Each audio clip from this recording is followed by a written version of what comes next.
15 datos curiosos sobre los 3 testigos que probablemente no habías escuchado antes. Un artículo de la Fundación Más Fe.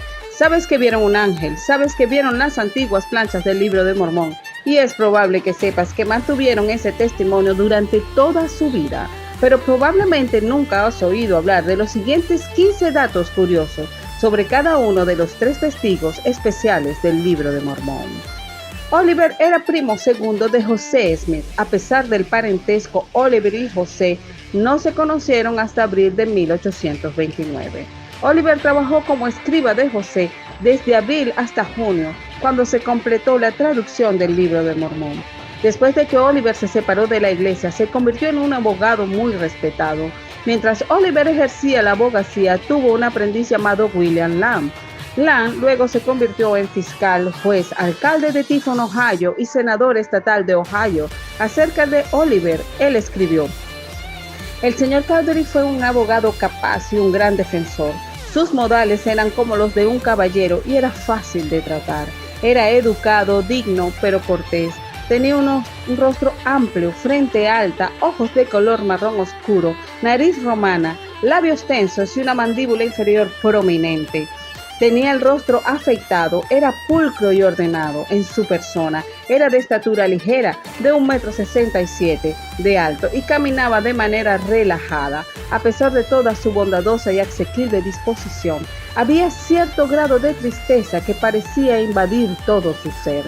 Su asociación con los demás estuvo marcada por la gran cantidad de información que transmitía su hablar y la belleza de su voz melodiosa. Sus discursos al tribunal y al jurado se caracterizaron por un alto orden de oratoria. Era modesto y reservado, nunca hablaba mal de nadie y nunca se quejaba. Oliver tenía 22 años cuando comenzó a desempeñarse como escriba de José Smith. Oliver Cowdery nació el 3 de octubre de 1806 y comenzó a desempeñarse como escriba de José en abril de 1829. Era aproximadamente un año más joven que José Smith, quien nació el 23 de diciembre de 1805. Oliver se casó con la hermana de David Wiener, Elizabeth Ann. Ellos contrajeron matrimonio en 1832. La asociación de Oliver con el Libro de Mormón le hizo perder un trabajo. Oliver Cowdery, del libro de Richard Leon Anderson, Investigation, The Book of the Mormon Witness, el enérgico presidente de 1840 requirió un periódico demócrata en el condado de Seneca, Ohio, y fueron necesarios tanto una imprenta como un editor. Cowdery fue elegido para ese trabajo, claramente en base a las recomendaciones de los demócratas prominentes de su región, Cleveland, Kirtland, a unos 322 kilómetros al noroeste. Más adelante, un destacado político de Tiffin comentó sobre la fundación de aquel periódico de campaña. Oliver Cowdery pudo haber sido editor, pero fue descartado al descubrirse que él fue uno de los 7 fundadores del mormonismo. Lo acontecido con los 6 organizadores a los 11 testigos es confuso. El recuerdo del mismo deja en claro que un testigo del Libro de Mormón no puede ser un activo político ni puede ser aceptado en una posición en el partido local. No obstante, el hecho de que Oliver Cowdery permaneciera en Tiffin durante 7 años y se generara el respeto de una comunidad sesgada dice mucho de sus capacidades como persona y carácter. David Wiener. Durante un periodo, David se convirtió en alcalde de Richmond, Missouri. Toda la evidencia apunta al hecho de que él era un hombre muy respetado en Richmond. En 1884, el republicano de San Luis escribió: la honestidad y el excelente carácter de la familia Wiener están respaldados sin excepción por el pueblo de Richmond. David miró a la muerte a la cara y confirmó su testimonio. David Wiener, según John P. Gray. Cuando el populacho volvió a reunirse, fueron a las casas de varios de los líderes mormones y, tomando a Isaac Morley y David Wiener y otros, les dijeron que se despidieran de sus familias porque nunca las volverían a ver. Luego, llevados a punta de bayoneta a una plaza pública, los desnudaron, los bañaron en brea y los emplumaron entre amenazas e insultos. El oficial al mando luego llamó a 12 de sus hombres y les ordenó que tomaran sus armas y las apuntaran al pecho de los prisioneros y que estuvieran listos para disparar cuando él les diera la orden. El oficial se dirigió a los prisioneros, amenazándolos con una muerte instantánea, a menos que negaran el Libro de Mormón y confesaran que era una mentira. Al mismo tiempo, agregó que si lo hicieran podrían disfrutar del privilegio de ser ciudadanos. David Winner entonces levantó las manos y dio testimonio de que el Libro de Mormón era la palabra de Dios. El populacho luego los dejó ir. David hizo todo lo posible por corregir a quienes transversaron su testimonio. Por ejemplo, está registrado en la American Encyclopedia y en la Enciclopedia Británica que yo, David Winner, he negado mi testimonio como uno de los 3 testigos de la divinidad del Libro de Mormón, y que los otros 2 testigos, Oliver Cowdery y Martin Harris, negaron su testimonio de ese libro. Diré una vez más a toda la humanidad que nunca, en ningún momento, he negado dicho testimonio ni cualquier parte del mismo. También testifico al mundo que ni Oliver Cowdery ni Martin Harris jamás negaron su testimonio en ningún momento. Ambos murieron afirmando la verdad de la autenticidad divina del Libro de Mormón. David Winner, Richmond, Virginia, 1887.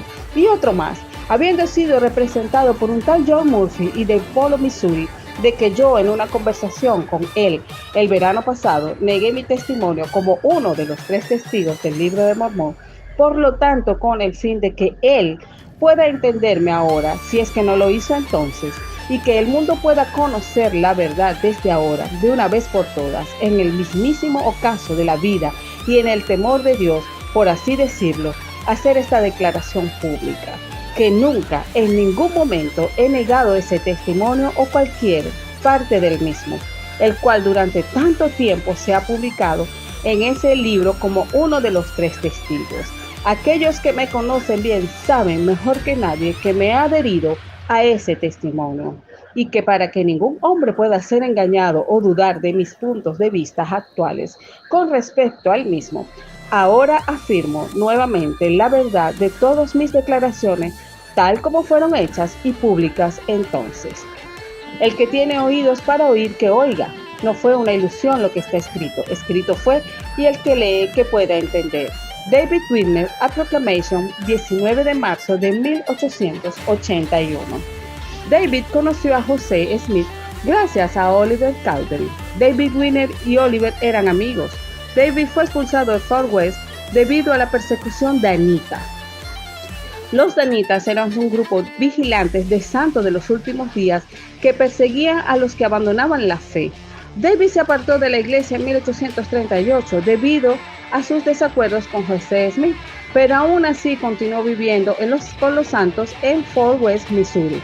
En junio de 1838 recibió una carta de Samson Eber, un líder danita, indicándole que debía abandonar la ciudad o de lo contrario le sobrevendría una terrible calamidad. Él se fue con su familia y se reasentó en Richmond, Missouri. Martin Harris.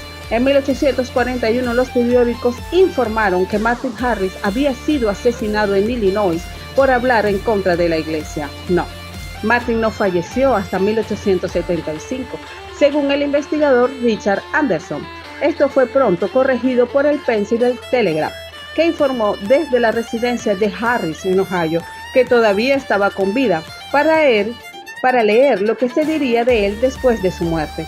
No obstante, Martin recibió un pintoresco tributo de un editor de Rochester de Nueva York.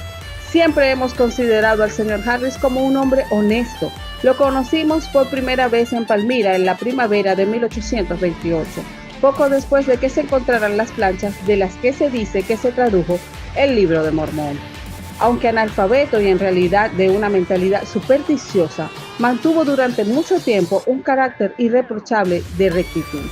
Por sus vecinos y conciudadanos, con quienes trabajaba ardua y casi incesantemente, se le consideraba más como alguien que se engañó a sí mismo, que alguien que deseaba engañar a otros a sabiendas.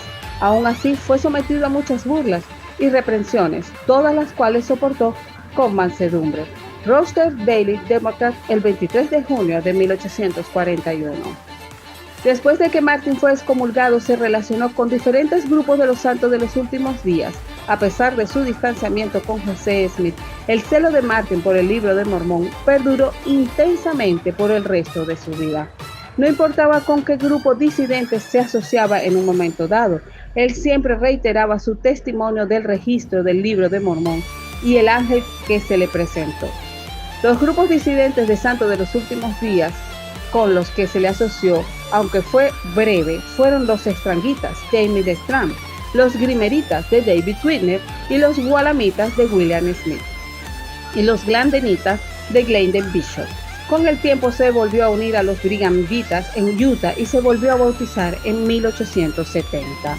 Martin Harris se reincorporó a los Santos de Utah por medio del ferrocarril transcontinental. El ferrocarril finalizó su construcción en 1869 y Martin realizó el viaje en 1870. La esposa de Martin Harris, Lucy, era su prima hermana. Aparentemente era una práctica perfectamente aceptable en el siglo XIX. Martin Harris le dio a José Smith alrededor de $3,000 para publicar el Libro de Mormón. El momento en la actualidad estaría entre unos $71,364 y $81,882. Obtuvo dos respuestas diferentes de dos cálculos diferentes que pueden verificar por ti mismo si lo deseas. Hablando de dinero, a Martin no le gustaban los billetes, le gustaba el oro y la plata, el medio que se utilizaba en la antigüedad. Por lo tanto, él tampoco estuvo muy feliz con la creación de la Sociedad de Seguridad Financiera de Kirtland, respaldada por la Iglesia, que se desarrollaría más adelante y que utilizaba el papel como dinero. El fracaso de la SSFK fue probablemente la causa principal de su decepción con la Iglesia y José. ¿Qué otros datos curiosos conoces sobre los tres testigos? Compártelos con nosotros en los comentarios a través del canal de YouTube Evidencia Sud y por Radio Abinadí. Esta es una fuente de tirtur.org.